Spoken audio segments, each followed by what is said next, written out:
It's time for EdTech Mondays, brought to you by MasterCard Foundation and CC Hub. Welcome to EdTech Mondays Nigeria, a platform that facilitates critical conversations on the use of technology for teaching and learning. My name is Chinyelu Akpa, your host on the show, and it's good to be here again. In this final episode of the month, we will wrap up this exciting discussion by highlighting solutions that address the barriers to EdTech access in Nigeria. From zero rating by telcos to low interest financing from financial institutions, we explore the available options that can help democratize EdTech adoption in Nigeria. Joining me on the show are our guests from last week, Joshua Chijoke and Dele Tedrosho, MTN Nigeria and Wi-Fi Combat Academy. So quickly, it can't be all gloom and doom. I don't want this conversation to be gloom and doom only. So what I'd like, at this point is let's, go on to some of the positive sides. And I want to start with you, Mrs. Tedrosho. I want you to tell us some of the, let's say, subsidies, that you have enjoyed from organizations that have helped with EdTech adoption for the over 300,000 learners that you have worked with over the years, right? 30. What are some of the ways you have 30,000? What are some of the ways that you have gotten access? So is it, I remember one time where, I think this was 2019 or 2018, you had this thing with MTN. MTN. It was a big pop-up. No, it was big. Yes. So it was very big. What are some of the other things? And I'm saying this particularly because, as I said earlier last week, you are a device-heavy, hardware-heavy business. So are there ways that you have gotten concession? Let's hear, because we have, EdTech founders who are listening, who might not know that it's possible to get support in different ways. Yeah. So one of the most important things that one has to do, collaboration is very important. So when we started, there were no laptops, there was nothing. That was 2013. And my biggest the biggest thing that ever happened was partnering with Champs. So Champs had over 1,000 Apple systems. So we were able to bring a lot of kids to use the Apple systems. And I'll tell you that because of what we had done, it cost a wave. Something happened in Lagos. All of a sudden, coding was accessible. So we were able to create that accessibility for coding. So we partnered with Microsoft. We did. We partnered with Microsoft. So what was the partnership? What did they give you? Oh, for Champs, they gave us laptops. Laptops, okay. Free. No, not laptops. Systems. Systems, okay. The Oracle systems. So we had over 500 children that had access to these things, and then having the access and they doing things, they were able to. The mindset of parents and schools changed, and then schools started investing in infrastructure. Parents now were confident that looking at what my kids can do, let me buy them laptops. A laptop. So during our own era, 2014, 2015, just giving them the access to systems and laptops, students were able to do that. And you will never believe it. NITSDA also works with us. Oh, wow. So they also gave us systems. They had a place in Oshodi, one of the biggest digital organizations or an infrastructure. They had over 1,000 laptops.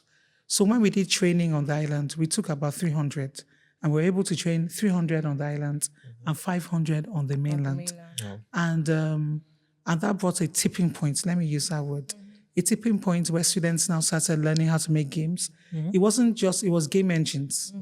So game engines, that's what students did. So when they got back to school, lots of schools were able to use, what we had taught, and it became part of their curriculum. So it wasn't just Scratch. So I noticed that lots of people, they were like asking us, beyond Scratch, what else? What else? So we did that. Then we partnered with Oracle Academy. We also partnered with Lagos State. So Lagos State had a place where they had systems. So they had a big infrastructure. That was a library, the e-library, and they had systems. It was locked up for 2 years, but they gave us access during that time, and we trained a lot of government school students.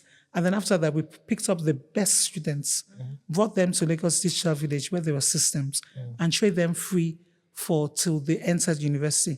And I can tell you that some of them are e-learning platforms. Some of the students built our e-learning platform. Wonderful. So having that, and then lots of them now, So what I've seen, and what is very interesting is you have created a business around looking for what exists already and plugging into them, because we've established that you might not always get. And I'm looking at Joshua saying this.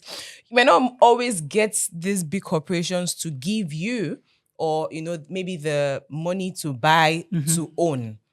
And I know that as a business also, you're expected to be device light. Hardware light, so that you don't have so many things that you're tying down. It's tying down money. So this might be a model, right, where maybe organizations are investing in physical infrastructure. I'm saying this, really lightly, because how many training centers can you build? But then again, if you invest in physical, infrastructure, and you're talking about the NIDA plays that you mentioned, it means that a lot more Wi-Fi combats can use that particular space. And you're not just giving maybe 1,000 devices to only one founder. You have provided that, and lots more people can use it. So it's not figuring out how do we ensure that you have designed your product in a way that other people might use. I know that Ilimo, which is one of the biggest edtechs in Nigeria, tech companies in Nigeria as well, have their learning circle. So imagine when you have more of this NIDA-like complexes that you can open up to organizations like Wi-Fi Combat, Ilimo Learning Circle, and they can go there to engage. So that might be a model that we can start looking into beyond having these devices or whatever it is domiciled in a particular organization. So maybe let's just say up on our wall, we have one possible model, which is, maybe a community engagement system where these things are instituted in communities, then people like you can go to them. So next, I just want to, now ask more generally, what are ways that telcos such as yours are reducing entry barriers for edtech? And you mentioned some of it last week, where you mentioned some platforms you have for content, zero rating, data bundling. So maybe we should just hear this. And I'm saying this because particularly now with what we know with what's happening in Nigeria with internet connection, I mean, everybody's crying. Yes. Right? It would be interesting that we let people know that some of these things are available and they know where to plug into them. And if you have other telcos who are listening, perhaps they can reach out to us after the show and also help tell us what they have. And because we are this platform that is having the most conversations on edtech in Nigeria, we sure know how to, pass on this information to the people that matter, the founders, the users, and everyone alike. So okay, so I agree with you 100% though. I can only speak on behalf of my telco, right? So I know there are a lot of initiatives, just like my co-guest alluded to, right? We've seen a lot of partnership with players in the education space, right? We also seen a lot of investments into the education space with our MTN Foundation, right? We also seen MTN provide scholarships as well to students, to media practitioners in the country. We also seen bundles, especially targeting teenagers and youths, right, who are probably the target demographic when it comes to edtech, right, with MPulse bundles, with Pulse bundles. We also seen content around education as well, right, on our platform. So I would say MTN is playing from the content space. MTN is also open to partnerships and collaborations. MTN is also investing a lot from the foundation part in the education space in Nigeria. So that already exists. I think what is actually lacking is, should I say, telco playing more than just the foundation layer, right? Let's build a commercial partnership, right? So what I mean by commercial partnership is at the end of the day, there is so much an edtech can get from a foundation, right? Absolutely. But I want to imagine a situation where an edtech partners with a telco and say, let's build this thing together. Let's take it to market together. this is what you stand to gain over 1, 2, 3, 4 years, right? This is what I as an edtech gets to gain after a period of time. And we've seen a lot of these things outside the country as well, in Europe, even in South Asia as well, South America as well. We've seen all of this partnership happen. So I think what needs to happen would be more of commercial partnerships, right? Let's look for, I'm sorry to say the word again, model that works for everybody. I feel, right, because from where I sit from, I've built commercial models with fintechs. I've built commercial models with loan techs, with prop tech, agri-tech companies. That makes sense, that works, right? I don't know, probably because it is education where, people don't, I don't, it's more, I feel education is more like a right than a commercial thing, right? So we just need to look for a framework that works such that the ed tech can be profitable enough to exist. The telcos can also get at least some level of return if they invest in all of this, and also every other parties making some kind of money or revenue from all of this. So the missing word or the missing thing in all of this whole thing is there has to be a commercial framework that works for everybody, right? And edtech needs to make money to survive. Telcos need to make money to survive as well. So let's look for that collaboration that works. Great. So looking for collaborations that work, and it's interesting hearing some of the things your telco has around supporting it. But I want to ask, allow me play devil's advocate, because it's very easy to hear, oh, you're having social media bundle, right? You're having Instagram bundle, you're having TikTok bundle.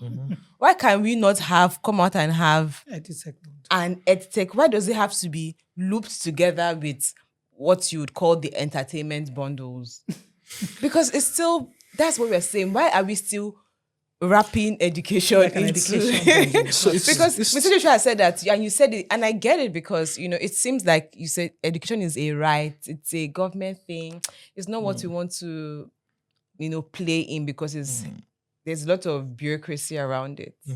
But at least the ones that we're doing, can you say, if you're using this solution, can't we just come out and do things like this? I think If one person does it, I think other telcos might fall in line. Mr. Joshua, what do you think? Okay. Okay, so I think my answer to that is still, so if you look at statistics, right, 70% or 80% of the time you're on your phone is on social media, right? So if you're a commercial I beg entity, to differ, but you continue. well, research says you Okay. spend majority of your time on social media when you're on your phone, Okay. right? So an average individual spends between 2 to 6 hours a day on their phone. On your phone, that's interesting. Right. And if you go to your phone and you look at the most used app, I can tell you that the top three, at least two out of those top three, are social media platforms, right? So it's easy for me to say, let me build a bundle to something people use the most, right? But what I see happen with the edtech space would be something around, I think we've played around this idea before, around zero rating some of these platforms, but the platform would obviously want to run a subscription model. So top of my mind, an ideal situation would be, let's say I have learnhowtocode.com, right? Now I probably want to learn how to code. I go to the platform and the platform says, Joshua, you have to pay 2,000 naira every month. That will give you access to content on how to code, and is also zero rated, right? Now it's easy for me to sell that than for me to come and say, okay, come and use this platform, you use your data. Because when you ask people to use their data to learn, it's different from when you ask people to use their data to go on TikTok, right? Or to go on Instagram. You give somebody 100 MB today and tell them choose between Udemy or choose between TikTok. Everybody will go to TikTok, right? Although there are some learning opportunities on TikTok, but obviously TikTok is TikTok, Udemy is Udemy, right? So in that particular scenario, you want to lock in a particular data bundle to that platform to say you can only use this 100 MB when you go to udemy.com or when you go to any of these developers. So those are the kind of things that need to happen. But at the end of the day, it still boils down to what's the commercial model that would work. And and I can tell you from the telco point of view, we've played around with these ideas before. It doesn't work most of the time because obviously we've not met at the middle points. But one of the things I know for sure is data is there. Telco will definitely provide that data. That infrastructure is there. It's not going anywhere, right? Data is, you can still buy your data.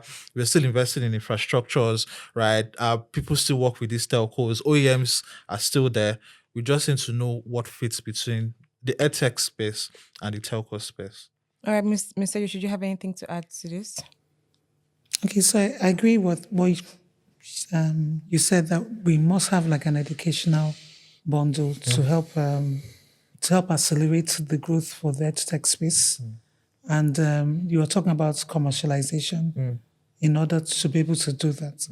So I don't have anything much about to say, but So, Yes, and that please. question I might say, or just an addition is, do you think that people like you need some, will I say master classes or education on, making your numbers make sense to the big organizations? Because it goes beyond right now the science of learning bits that you're really That good we're good at, at. developing the Yeah. learning solutions, and going beyond some of these basic numbers that basic you want to numbers and get, all that. and digging. I can see Joshua nodding his head. It's true. It's true because And digging deep to how do you play around with your numbers and projections to make sense to this organization. So if you're trying to get devices, if you're trying to get internet connection, how do you play around? Do you think it's something that yes, you would be interested in, Yes. that people like you, more founders like you, would be interested in? Yes. He said something that they were able to listen to you lesson because they had the numbers. Okay. And I think numbers are very important. Metrics are very important. So we're able to, um, if we're able to carry out the metrics and we're able to hit the numbers, definitely the telecoms, the organizations will listen to us. So I feel that it's very important that we begin to understand the business of business, get to learn more about sales, distribution. It's very, very, very, very key to be able to get the numbers, then be able to understand the financial aspects of whatever we're doing. So if these things are done, like being very educated on this, so I feel that another setback is that the business of the business, we're still not cutting it. So it's important to have more programs. But I think for me, the opportunities out there, there's so many incubator programs, there's so many masterclass programs, there's so many free. But are they, so I hear you when you say you have some of those people, but do they have the right people sitting in them? Because you have the people who understand what the Nigerian, he has said that you cannot be Nigerian- modeling. You cannot model outside. Exactly. I Yes. think I want to imagine a situation where somebody comes and say, from the telco side or from the banking side, the business development team come and give us a model of how a sound business case is going to look like, so that there is a template that EdTech founders can then use to approach the banks or the telco to say, okay, we've looked at what your typical business case template looks like. I've plugged in my numbers and I feel it makes sense to you, right? This is how much value you would get as a telco, as a bank. And trust me, when you present that to the business and probably the guys look at the numbers and it makes sense, I don't think there's anybody that will not want to jump onto that opportunity. So I think there We needs to need be some that kind of scenario where you bring tailored- these people in to teach these founders what makes sense, especially because founders, I'm a founder as well, right? We always believe in an illusion that we know everything, right? But startup is different from corporate, right? It's different. Different layers of approval, different layers of bureaucracy, right? So you need to bring in people from that world into your world to teach you what works, right? So that partnership can be solid.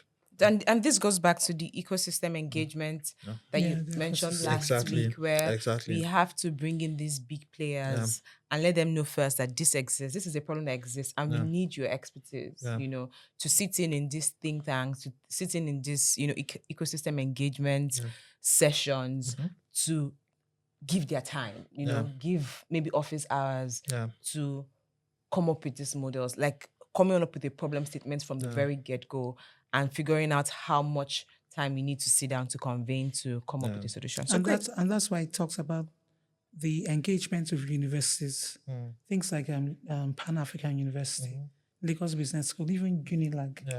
these organizations should be able to do tailored programs for different sectors. If it's EdTech, do you understand what I'm saying? I get that. Yeah. So it's not I just think I doing agree with that. generalistic training, but being able to have training that's tailored towards And it your has to be market. led by the It industry has to be players. led by the It can't industry just players. be Exactly. people who. It has to be people who are in the Who are thick of in the things, thick, Exactly. and that can give accurate insights to what is happening. Exactly. Telling you almost trade secrets that you can sit down and distill to see what would work for So your let me business. ask a question to you.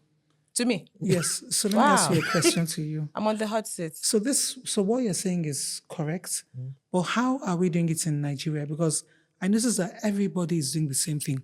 Come for this incubator program. Come for this. I actually do Google search and I see this.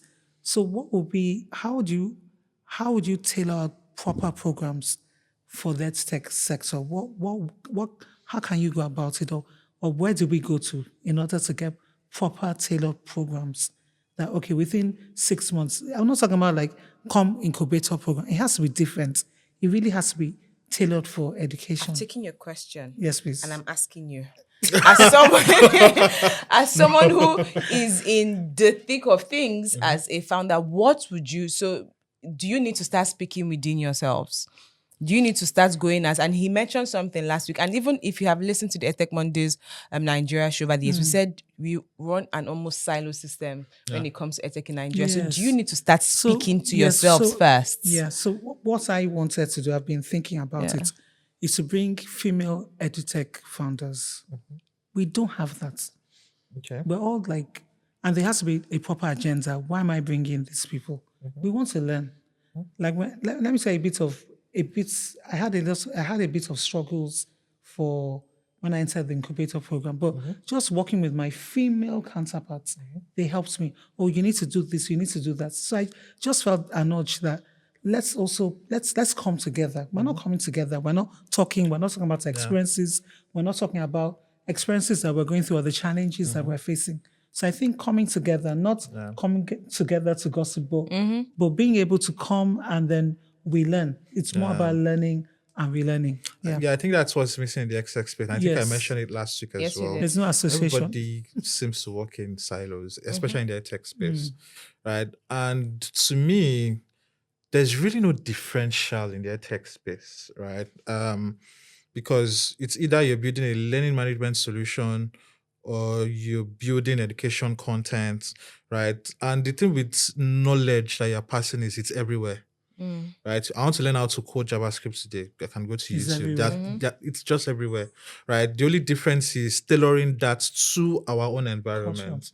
Right. So that's why I think the moat around edtech is in Nigeria today. Just like I said, I agree with you 100%. Right. There has to be, you guys need to come together and agree on what's gonna work. Right.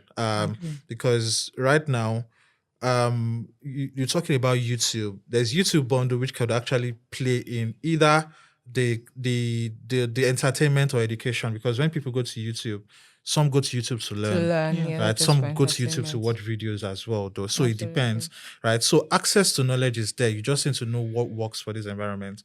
I also wanted to say something as well. So for telco, not only do we offer services to our data bundles and all of that, we also offer distribution, right? So there's this arm of M10 called M10 Enterprise, and we provide connectivity to virtually every university in Nigeria today. Oh, wow. Right? Your public institutions, your private institutions, they need to run on connectivity, right? And looking at the reach M10 has, we literally provide connectivity to most of these education institutions, right? I want to imagine a situation, probably I'm trying to give this out as a trick to tech founders out there, right?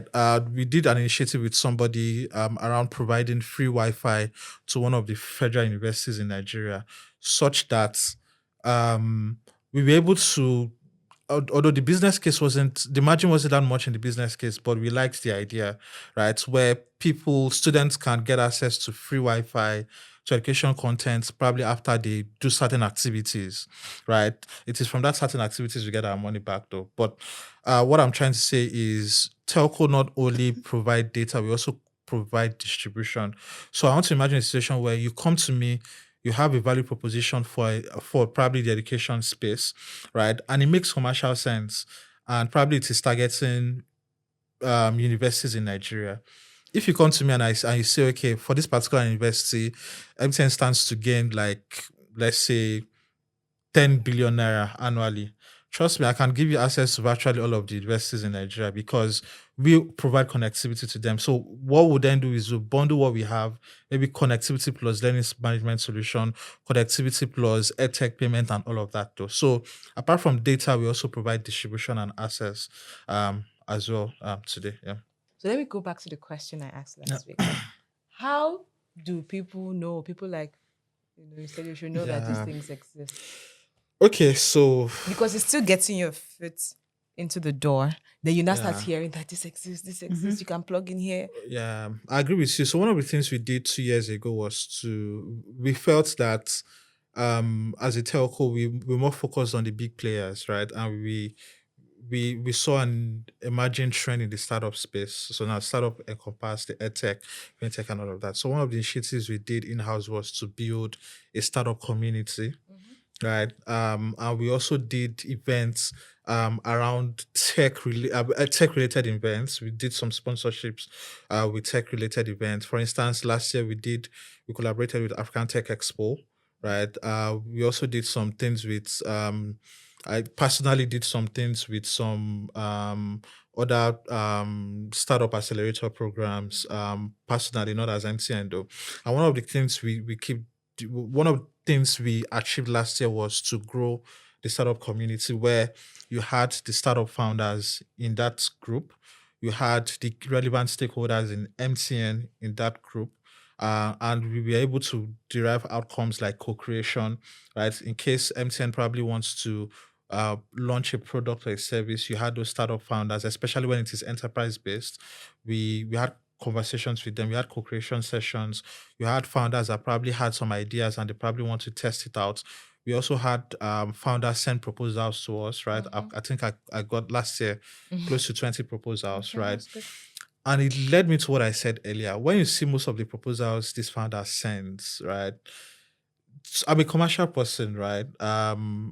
My first goal is to make money for the business. So if you're sending a proposal to me and there is nothing commercial, right? It becomes you don't even want to engage from the exactly. get-go. So some of the things we also did and in the community was to tell people this is the proposal, this is the best format to send your proposal in so that at least it can get you towards that next stage. So we're doing a lot of things in the startup space, even from the different branches of the business itself, from marketing to a lot of strategy team as well, innovation team as well, right? We have conversations with different accelerators, even CC Hub itself, right? So we're doing a lot of things, right? So, and also one of the things is you can also you can follow us on LinkedIn, right? I don't know why most founders don't tend to use LinkedIn. A lot of these people are on LinkedIn, right? So the problem is that we don't know about this. So I've now not you heard- know, so they will Yeah, be start so they following will you. Exactly. start following you. Yeah, Okay. so you could hit us up on LinkedIn. You can Yeah. hit me up on LinkedIn,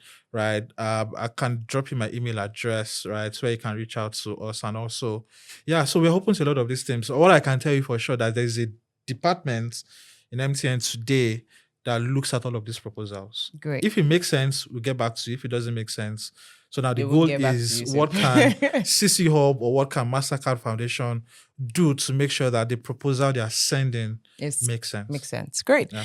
And I believe that CC Hub, with their EdTech community has a potential answer to this. Who knows, they would be reaching out to you after now. So this is the point where we say thank you, Joshua, and thank you, Mrs. Chejosho, for being on the show with us this Thank you. week and wrapping up the amazing conversation we have for driving foundational digital infrastructure for EdTech growth in Nigeria. It has been a very wholesome conversation. And if we have established anything, this month, we have let both the users, and people who are working, the entrepreneurs in EdTech, see what's available and know that there's a lot of work to be done. There's the education bit of it for the entrepreneurs in the EdTech ecosystem. And there are so many opportunities that the users can plug into, right, to improve their learning outcomes at the end of the day. So thank you so much for sharing your valuable insights and experiences with us today. Thank you. And to you, our listeners, what are your thoughts on our conversations this week? What other ways do you want to see telcos, device manufacturers, financial institutions, and other key players drive education technology in Nigeria? Do you feel the Nigerians are making the right demands on these big corporates for technology in education? Do you think the government, do you think the private sector is putting enough push to support EdTech growth in Nigeria? Send us an SMS or call 0706 402 0742. I'll take that again. 0706 402-0742. We would love to hear from you. Remember, the conversation does not end here. You can join our WhatsApp and Telegram channels, EdTech Mondays Nigeria, one word, EdTech Mondays Nigeria, to continue the conversation, share your insights, and meet other amazing people like you who are interested in using technology to improve learning outcomes in Nigeria. Do not forget also that you can catch up on this episode and previous episodes of the EdTech Mondays Nigeria show on YouTube. Simply go to CC Hub Africa on YouTube and search EdTech Mondays Nigeria, and you get all the episodes from this month and the past months and years as well. You could also follow us on Spotify, EdTech Mondays Nigeria. Hit the notification bell so you'll always get notified once there is a new episode uploaded. Thank you once again for being a part of this month's edition of EdTech Mondays Nigeria. I remain your host, Chinyelu Akpa. Until next time, stay curious, stay connected, and keep pushing boundaries on educational technology. It's bye for now. It's time for EdTech Mondays, brought to you by MasterCard Foundation and CC Hub.